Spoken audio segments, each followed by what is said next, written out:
Welcome to all of you. चलिए अब हम मुंशी प्रेमचंद रचित मंत्र कहानी के आगे की कथा का अध्ययन करें। बच्चों, अब तक हम लोगों ने देखा कि पंडित लीलाधर चौबे किस तरह हिंदू जाति के उत्थान के लिए हमेशा प्रयत्नशील रहा करते थे। अन्य धर्म वालों ने इन्हें रास्ते से हटाने के लिए उन पर प्राणघातक हमला करवाया। उस अवस्था में न तो हिंदू सभा के सदस्यों ने खोज खबर ली और न घर वालों ने, जिनके लिए हमेशा वे अपनी इच्छाओं की बलि चढ़ाती थी। हमेशा उपेक्षितों को, दलितों को वे नीच दृष्टि से देखते थे। लेकिन आज उन्हीं उपेक्षितों में से एक बूढ़े ने इस अवस्था में उनकी खूब सेवा की और वे स्वस्थ हो गए। फिर अचानक गांव में प्लेग महामारी का आक्रमण हुआ। सभी लोग बूढ़े उपेक्षित को छोड़कर जा चुके थे। प्लेग को गांव वाले दैव का कोप समझते थे। उपेक्षित बूढ़े के उपकार से पंडित जी के मन का मैल दूर हो गया। वे वहीं रहकर तीनों रोगियों की देखभाल करने का निश्चय किया। उपेक्षित बूढ़े ने भी उन्हें जाने को कह दिया। अब आगे की कथा इस प्रकार है। लेकिन पंडित जी पर कोई असर नहीं हुआ। उपेक्षित बूढ़े के कहे जाने पर पंडित जी पर कोई असर नहीं हुआ। वे उन लोगों को छोड़कर जाने को तैयार नहीं हुए।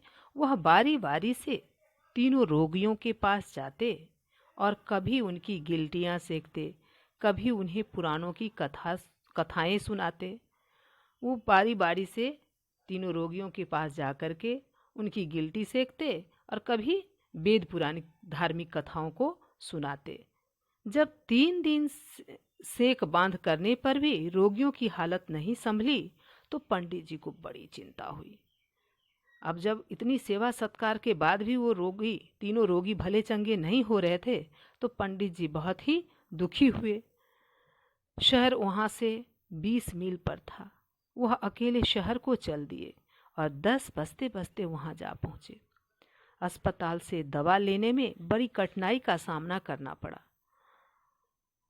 पंडित जी शहर की ओर चल पड़े पैदल ही, और अस्पताल से उन्हें दवा नहीं मिल पा रही थी क्योंकि उनके पास पैसे नहीं थे। गवारों से अस्पताल वाले दवाओं का मनमाना दाम वसूल करते थे। पंडित जी को मुफ्त क्यों देने लगे? डॉक्टर के मुंशी ने कहा दवा तैयार नहीं है। पंडित जी के बहुत गिड़गिड़ाने पर भी वह दवा देने को तैयार नहीं हुआ। तभी डॉक्टर साहब स्वयं अपने बंगले से निकल आए।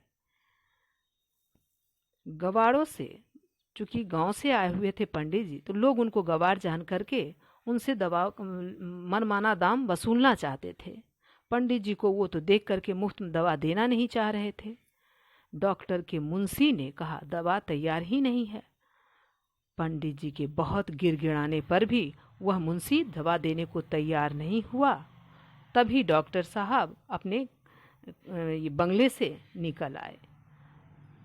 पंडित जी लपक कर उनके पैरों पर गिर पड़े। अनुनय विनय की, परंतु सब व्यर्थ। अंततः डॉक्टर साहब ने अपने पास से 10 रुपये में दवा लेने की बात कबूल की। इसके बाद डॉक्टर साहब जब पंडित जी को दवा देने को मुंशी तैयार नहीं हुए तो पंडित जी लपक कर डॉक्टर साहब के पैर पर गिर पड़े और बहुत ही अनुनय विनय की, लेकिन वो सभी व्यर्थ हुआ।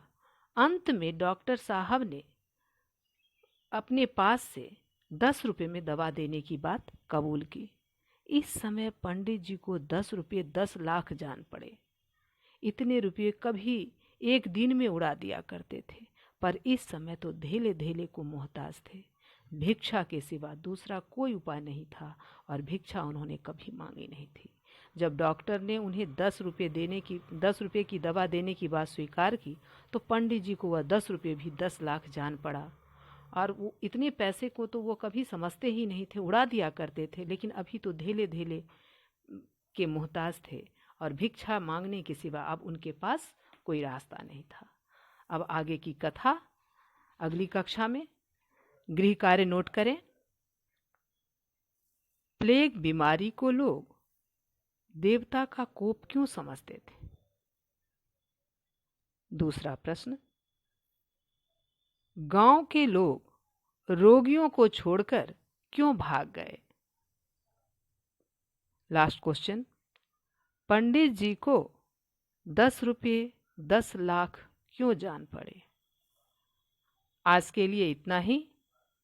धन्यवाद।